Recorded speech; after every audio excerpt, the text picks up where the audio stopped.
I'm a little salty because I just started recording this video and then realised that because I did my Windows 11 update, my microphone wasn't actually recording any audio. So I've just read through a solid page and a bit of the script with no audio. The Windows is Gone is a free-to-play horror game that almost made me cry. If you've ever lost anybody close to you, you know the soul-crushing feeling of despair, loss, and grief. This game has captured all of those themes and feelings and turned them into a compelling story. Before we get into the story, I just want to say I appreciate all the support that I've been getting on my last video. It means so much, honestly. Especially with how long that video took to make. I was working on it for 2 whole months. Anyways, back to the video. Wow. Before we even get into the story, if you like horror games, I would suggest playing this game through and then coming back to watch my video afterwards, because I will be spoiling this entire thing, and genuinely, it's such a good experience. However, if you're like me and prefer to listen to somebody talk about a game or a book that you'll never experience firsthand, yeah, I've got you covered because I'm about to break down the entire story right now. So this is my warning to get you to pause the video if you are going to play the game, so you can go through and play the game through without any spoilers, and then you can come back afterwards and listen to me waffle on and ramble on as per usual, because it's my favourite thing. I don't know why I'm moving like this. I can't stay still today. You play as a character who, as far as I can tell, has no name or gender, so you can fully immerse yourself in this, which I think in itself is brilliant from the get-go. Ever since an unnamed accident, you've been having dreams about a house, saying you feel it calling for me. So, like any other person in the late 90s or early 2000s, you grab the random change in your pocket and you buy the house. The game begins with you texting your mother. She asks you how you're doing, how their funeral was, and about your new house. And I will say that I absolutely love how you can message people back in this game. It's really cool and it really helps immerse you within this game. So you take every box one at a time into the house, which we will come back to. I feel like this is done to immerse the player and to get them really settled into the world. Just like the character needs to settle into their house and get themselves familiar with the place, it helps to get you settled into the house and helps you familiarise yourself with the place. Also, I just kind of want to take a second to pay attention to how chill this music is. Like, it's really nice. Like, it is a vibe. And I know the dev didn't actually make them, and that doesn't really matter right now, honestly. But, like, it really helps with this entire atmosphere, because you get this really nice calming music now. And then less calming music later. Once you move in a certain amount of boxes, your neighbour will decide to pop over and say hello. You can ask if she lives nearby, and she mentions how her and her husband, oh, sorry, no, I mean just her, live a few kilometres to your right. And then she nicely welcomes you in, but has already, casually broken into your house and she somehow knows the place. But she brought you baked goods, so isn't that nice? I genuinely don't know what these goods are and I can't say them. I'm too English. It's a problem. So you try her delicious cooking, and apparently it is very good. However, when you come back to the door, she isn't there, but there is a note on the ground which simply says, "Welcome home." Very ominous, might I say. But finally the exhaustion hits you from moving here, unpacking, talking to your new neighbour, so you decide it's time to go to sleep. And thankfully, after moving to this house, you no longer have that reoccurring dream about, well, this house. Instead, you get a fun little nightmare sequence. And before I go into any more detail, please note, this part mentions a pregnant woman and her unborn child dying. I will also be showing footage of the game, so if you would like to skip over this section, please skip to the timestamp that is on screen. You are driving your wife, whose water has broken, and is needing to be rushed to the hospital. She asks you to drive carefully and avoid any bumps. When you focus on the road and look back at her, well, I guess she doesn't really need medical attention anymore. This scene is really upsetting, honestly. Like, the first time I saw it, it hit so hard. This game is so well done. You wake up and hear a mysterious dripping noise. No, not a mysterious ticking noise, a mysterious dripping noise. You walk around your house, and you may have noticed this door when you started putting some boxes away. You can't get into this room for some odd reason. It's the downstairs bedroom, but it's locked. So we have a nosy in the basement, and slight tangent here. Thanks to this, I ended up looking up his percentage of basements in the US, because the UK, only 2% of us actually have basements, and they're really rare. The only house that I've ever had with a basement. The ceiling in it was too short that anybody over 5 foot couldn't actually stand up in it. Apparently, it's 7% in the US, but like, why are we all so scared of basements when so few people even have them? Like, what? In the basement, you notice that you have a leaky ceiling, which is a little strange. Maybe you have a busted pipe or something above the ceiling? But instead of calling up a plumber as soon as you can, you decide to put it off. Even though leaving a leak like this is only going to get much worse without it being sorted as soon as possible. Seriously, what a damn Magenta joke, bro. And neither is what it's probably a metaphor for, either. Well, time to continue unpacking. No, not that kind of unpacking. Back to the game. And I just want to take a moment again to point out how cool it is that you can unpack literally everything and decorate your house. I just really like it. It really helps to make the game feel more immersive, and it's just, it's so fun. However, this bathroom is unforgivable. In what world must you have a shower that opens to the shower head first? Genuinely, the tism came out in spades when I first saw this. Like, no. So even if you haven't noticed yet, there's 3 tapes lying around. I would also suggest watching them in order, even though, you know, I didn't. Tape 1, you find in your living room. It has a middle-aged man in a house holding a camera. Perhaps it's the previous owner's remark. He moves away from the camera to join his family. He has a wife and children who appear to be happy in this moment. However, there's something off. There's an underlying tension and a sense of unease. The prosperity seems to be a deceptive lure waiting for you to bite. The tape ends with one of the kids falling over and the mother goes to help them. The father's disingenuous smile fades as he stops the recording. Tape 2, Electric Boogaloo, is found in the basement. The tape is slightly damaged and shows the father working in the basement as the kids play upstairs in the garden. He prepares to speak, but his words are measured and hesitant, and trying to describe a feeling that he cannot fully comprehend. Which, as somebody whose autism has autism, this is just me trying to describe basic human emotion. First time? The man speaks about an impending disaster that is about to happen to his family.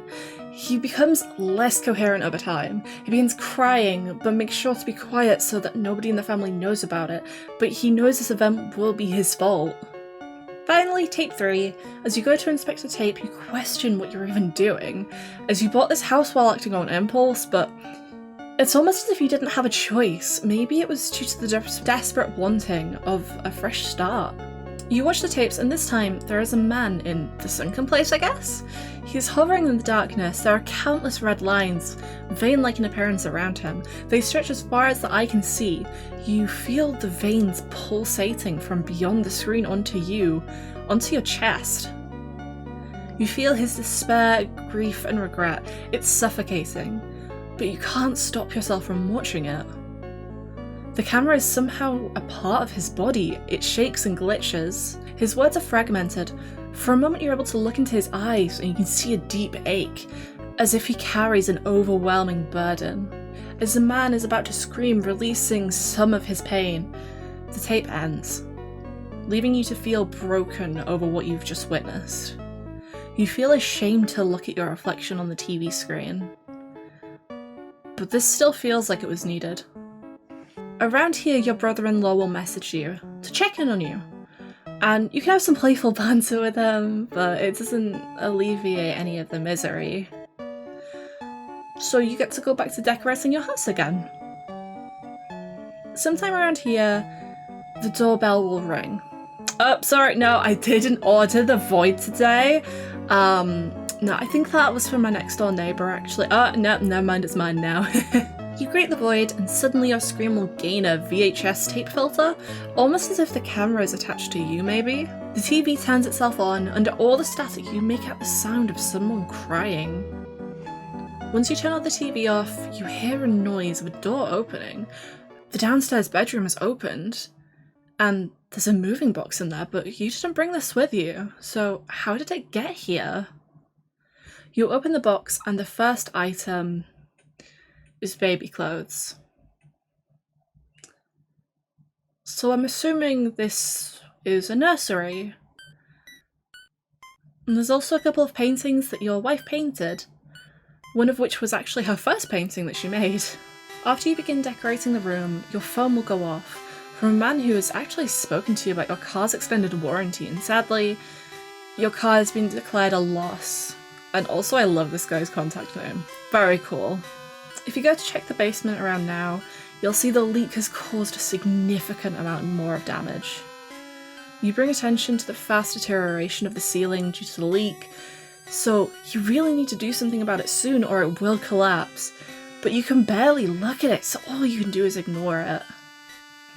A random number will message you, and during both of my playthroughs, the number did change, and I tried to call it on the office phone, but nobody picked up either time, so I'm not quite sure what this means. The nice calming melody stops here, and it's replaced with ominous music, which caught me really off guard, and it's really creepy to, decorate your house and put things away and stuff when there's just creepy music playing behind you, telling you that something bad's gonna happen. Wait, where did the door go? Why have the windows gone? This caught me off guard.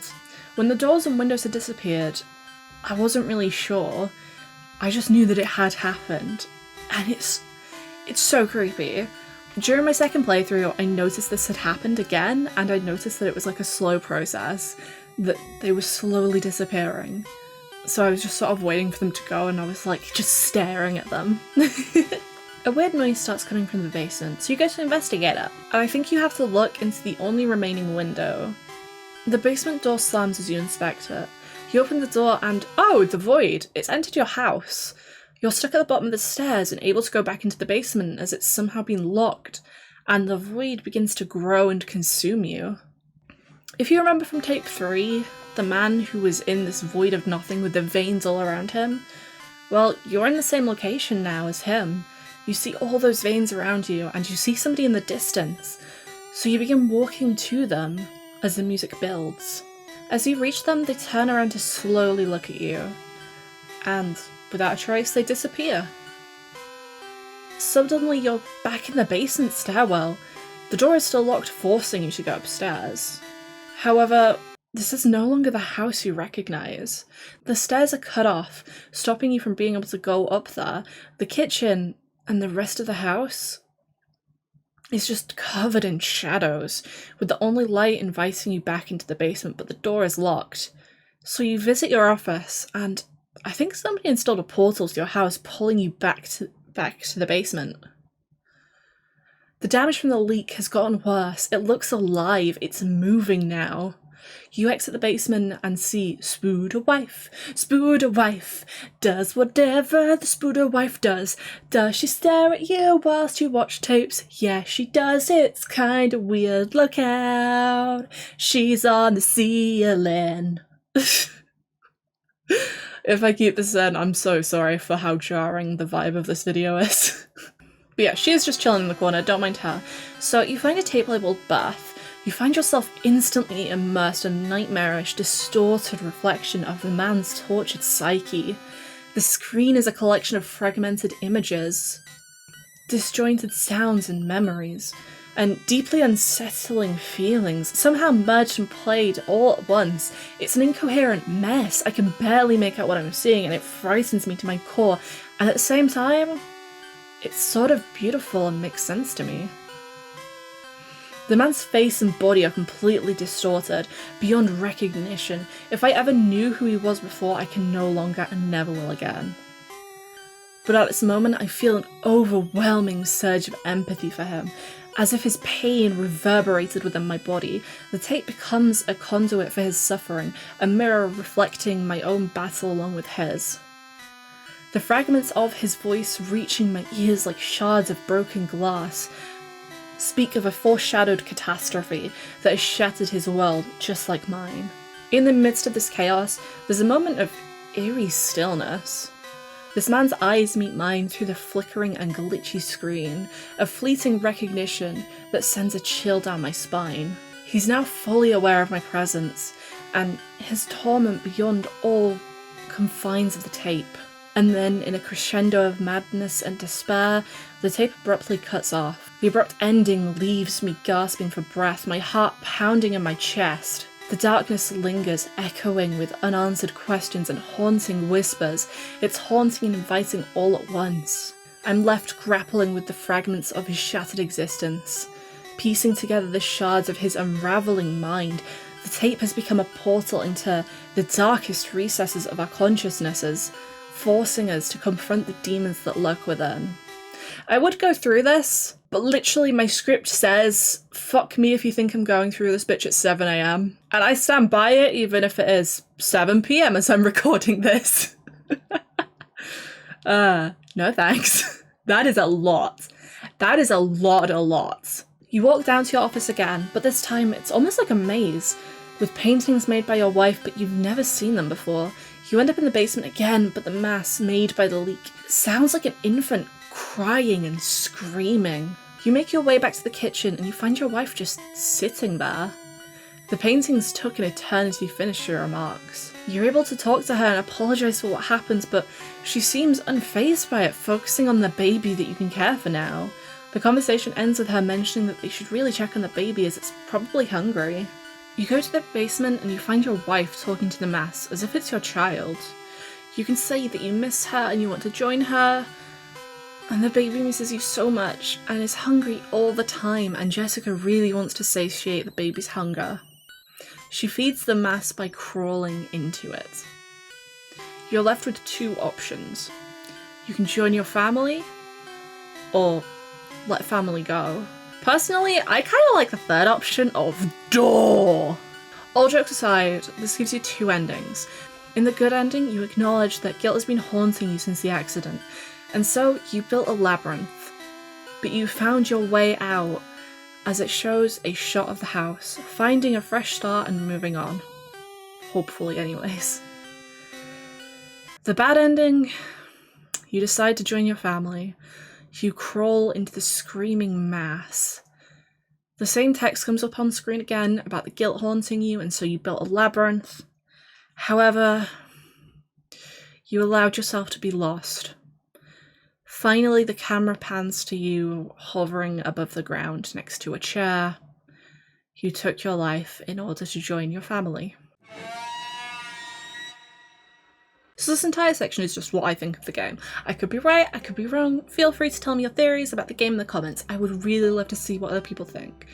There's just so much that can be said about this game, and I love reading about it. I think the fact that you keep dreaming about the house until you get there means that you really want to find a fresh start, or you were really wanting to build that labyrinth which you either get lost in or you escape. The next part I'm going to mention and show the dead pregnant woman again. Please skip ahead to this timestamp if you would like to skip it. However, I feel the nightmare sequence with your wife and driving into the hospital is probably your brain trying to process all of this, as you're living through that traumatic event, but we don't know if this is recurring, as you only sleep for one night really. I think if we look at this a little more, you can see exactly what happened. You were driving your wife to the hospital and you crashed the car, killing her and your unborn child in the process, leaving her looking like this.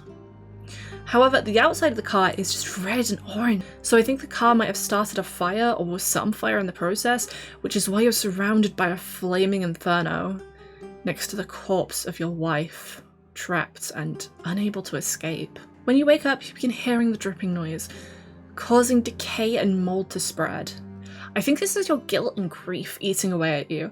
Your fresh start, the constant dripping is a constant reminder that your family is gone and you clearly blame yourself. This could also be a metaphor for your depression too, since you want to leave it for later instead of seeing a therapist or getting some help now about how you're feeling and how you're coping with this, and it just keeps eating away at you, potentially rotting you from the inside out, just like how this mold has gone for the middle of the house, taking some of the supports probably, is able to keep spreading, slowly taking over the house. With the unpacking and decorating your house, I feel like this is done so you can familiarise yourself with the house and get comfortable, just like how the character is doing the same, which really helps to throw the player off when the house goes through the looping sequence, with the house becoming a literal maze and the furniture going upside down and being covered in shadows and being all dark and eerie and mysterious. Kind of like how when you're going through things like this, even the most familiar things don't feel very familiar anymore. The neighbour I find is interesting, as at first I couldn't figure out what she could mean, and the game includes her for a reason, so I asked my good friend Alexi. Go follow her on Twitch, by the way. Quick, Hannah, say something sexy. String cheese. Was that what you're wanting? Yeah. That was it, right? Yeah, that does it for me. That does it real good. And hey, let's do that. How about you follow me too? Because I plan on getting back into streaming when my internet is a bit more alive again. So I asked her what she thought the neighbour could be, and after badly describing the game in a paragraph to her, Alexis said that it could be a warning about the grief and she knows what you're going through and what you're about to go through. And so she gives you some baked goods to help you out in the time of need. The neighbour says, I know this house inside and out. And she left a note saying, welcome home as she vanishes. I think the house could be an allegory for the trauma you're going through. Many people have lived in this house and know how it feels. It rips you apart, and either it will eat you up or eventually you'll be able to move on. The neighbour does also say that her and her husband lives nearby, but then corrects herself to say just her. So she must have gone through some kind of pain like this as well recently. Also, I just think it's sweet of her to bake you some food. Although when I bake food for my neighbours and break into their houses to deliver it, I get arrested. It's not fair. Stupid England. The tapes are interesting, because maybe it's you daydreaming. The first tape could be you thinking about how good things used to be, but the man's smile is fake because you know it's not real as your family is gone and now they can only live in your memories. The second is of the man rambling about something bad happening. This could maybe be a daydream of you wishing that you could have said something in that time? What if you could have stopped it by just saying something? What if you knew this was going to happen? What if you could have driven a different route? Alternatively, it could have been you thinking about repressed memories. The first tape of you and your family, maybe you weren't really happy in this moment. The second of you having some severe anxiety but unsure of why this is happening, and then it coming out as some kind of deja vu in this horrible time. But sadly you're unsure of why, and even more unsure of how to voice this, especially in a way that would make your family believe you and is coherent. Tape 3 then could be a prediction of the future that you're about to go through. This one I can't pinpoint. Perhaps this whole thing isn't really you though. Maybe all of this is showing somebody else's family, somebody else's experiences, especially as we know you only have one child, whereas in the tapes there's two. Maybe the tapes are showing somebody else's journey in this house and what you have faced and what you're going to face now and what you will face. Going for either of my theories, this could be showing you what's inside, or how you feel, more likely how the other person experiences their memories, their feelings, their life. They're distorted because they've lost themselves after losing their family and not being able to move on from it. They're absolutely broken with no way of being able to repair it. This could be, again, a warning for you that if you don't work on your mental health, grief, and depression, you'll end up in this state too. The elephant in the room, or the window in the windowless house, if you will, is of course the windows and doors disappearing. They slowly go over time, which I really like because you don't actually realise it's happening until it's too late, which could maybe be agoraphobia, or you isolating yourself, hiding behind the excuse that you're working on yourself and you're maybe too proud to ask for help. Or maybe you don't know how to ask for help. Maybe the mold has grown too much and the grief is eating you up and trapping you in your own mind in this house, forcing you to face your issues, which will result in one of two ways. You move on and continue your life, or you decide to reunite with your family. I just want to start this by saying the bad ending broke me. If I had played this game with the bad ending first, I would have been bawling my eyes out. It's so well done with the camera angle and it hits so incredibly hard. The sound design for this game is brilliant considering you have a dripping sound effect going off at all times. You can hear it anywhere in the house. It gets louder as you get closer. Look, any sound design is a plus right now, especially when you consider the last game I spoke about was Dead Matter. The cutscenes are fantastic. All of the shots are so well done. The text alignment as the camera rotates at times too, it's so well done. This game is so well polished, honestly. I just can't get over the fact that only one person has worked on this. They've done such a brilliant job. And of course, the entire story is incredible, the concept is fantastic. I cannot wait for this dev to make more games. I'm so excited for them. And if on the off chance the dev actually sees this video, I would love to, you know, voice act in whatever your next project is, or just to be a part of it in any way. I'm genuinely not joking, please reach out to me. Please? Please? More importantly, the dev has a Ko-fi and Patreon. I really would suggest supporting them so we can have more fantastic indie horror games with such cool stories. Anyways, I found their itch.io, so it's time for me to play their other game and potentially fall in love with that too. Thank you so much for making it this far to the end. I think I spoke a lot faster on this video, but I don't know. What did you think to The Windows Are Gone? Did you think it was scary? Did you like decorating your house? Will the door stay in your memory forever? I love door. All hail door. We only care for door now. We are the cult of door. Oh my gosh. If you made it to the end, please comment a door emoji so I know you've made it all the way to the end. It means a lot to know if anybody's been able to sit through me waffling for however long this video was. Take care, and maybe I'll see you next time. Bye!